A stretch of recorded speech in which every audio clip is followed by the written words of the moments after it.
سے زیادہ خوبصورت جملہ لگتا ہے کارلائل جارج مفکر کا، وہ کہتا کاش دنیا علی کو میدان جنگ میں مصروف نہ رکھتی۔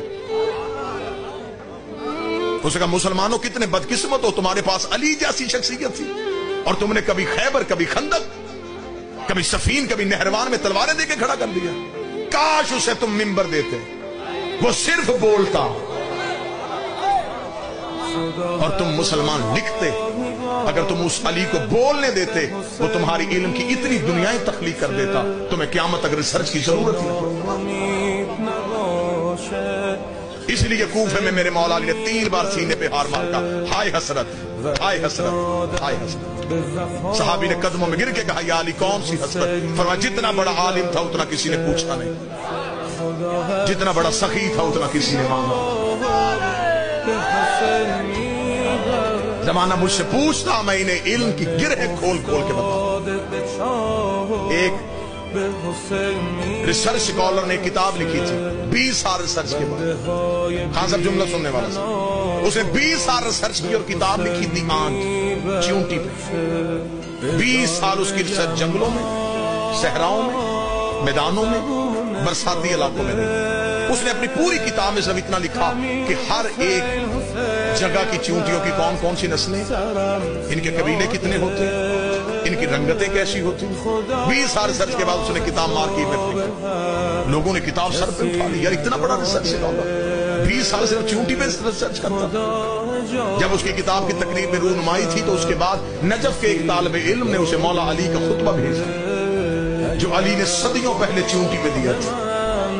جب اس نے وہ خطبہ پڑھا اس نے سر پکڑ کے کہا کاش میں یہ خطبہ پہلے پڑھ لیتا، میرے 20 سال ضائع نہ ہوتے۔ سطر سونے کے ساتھ لکھنے والی ہے۔ اس نے کہا میں نے 20 سال سرچ کر کے صرف اتنا پتا کیا کہ چیونٹی کی نسلیں کتنی ہیں، وہ صدیوں پہلے بتا گیا کہ چیونٹی کے بدن میں رگیں کتنی، اسے صدیوں پہلے بتا۔ مولا امیر المومنین جب یہ خطبہ دیا تو مولا ریت پہ بیٹھے ہوئے تھے، یہ سامنے بیٹھے ہوئے صحابہ میں سے ایک شخص نے کہا تھا یا مولا ہر چیز کی خلقت میں کوئی راز ہے۔ یہ کہنے کے بعد سامنے سے ایک چیونٹی گزری، اسے دیکھے گا یا علی اس کی خلقت میں کیا راز ہے؟ علی مسکرائے اور علی مسکرا کے فرمایا لطف لیں گے آپ بات۔ مولا نے فرمایا چیونٹی کو مولا نے یوں دیکھا اور دیکھ کے مولا نے فرمایا چیونٹی کی پورے سال کی خوراک گندم کا ایک دانہ۔ علی فرماتے ہیں کہ اللہ نے اسے اتنا شعور دیا ہے جب یہ دانے کو سٹور کرتی ہے تو یہ 4 حصوں میں کرتی ہے، اسے بھی اتنی عقل ہے میں 2 میں کروں گی تو پھر پودا اگائے،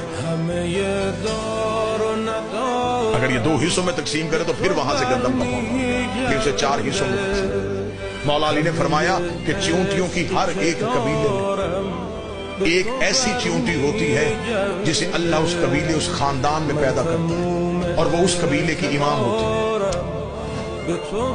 گفتگو ہے امام پہ تو آخری سطر مولا فرماتے کہ چیونٹیوں کے قبیلے میں ایک چیونٹی اللہ ایسی خلق کرتا ہے، اس کی نشانی یہ ہوتی ہے رنگت اس کی ان جیسی ہوتی ہے، قد ان جیسا ہوتا ہے۔ علی فرماتے اس کے منہ کے اندر ایک خاص لعاب ہوتا ہے جو باقی چیونٹیوں میں نہیں ہوتا، وہ اس قبیلے کی امام ہوتی ہے۔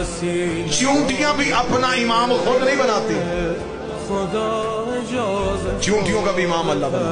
اور علی فرماتے یہ چیونٹیاں جب بھی چلتی ہیں قطار میں کیوں چلتی ہیں؟ مولا نے فرمایا اس لیے کہ جب کسی جگہ پہ رہنے کی حدت یا شدت اتنی ہو جاتی ہے کہ وہ جگہ ان کے رہنے کے قابل نہیں رہتی تو پورا سال جتنی دیر وہ رہتی اتنی دیر وہ امام دانے کے لیے بھی باہر نہیں نکلتا، وہ امام گھر میں رہتا، چیونٹیاں اس کے دانے کا بندوبست کرتی، لیکن جب اگلی جگہ کا تعین کرنا ہوتا ہے پھر چیونٹیاں نہیں نکلتی، پھر اکیلا امام نکلتا ہے۔ دکھ لے کے جاؤں گا جو بندے ریسرچ کرتے اور پھر جملے پہ نہ بولے، ہجرت جب بھی کرے امام کرتا ہے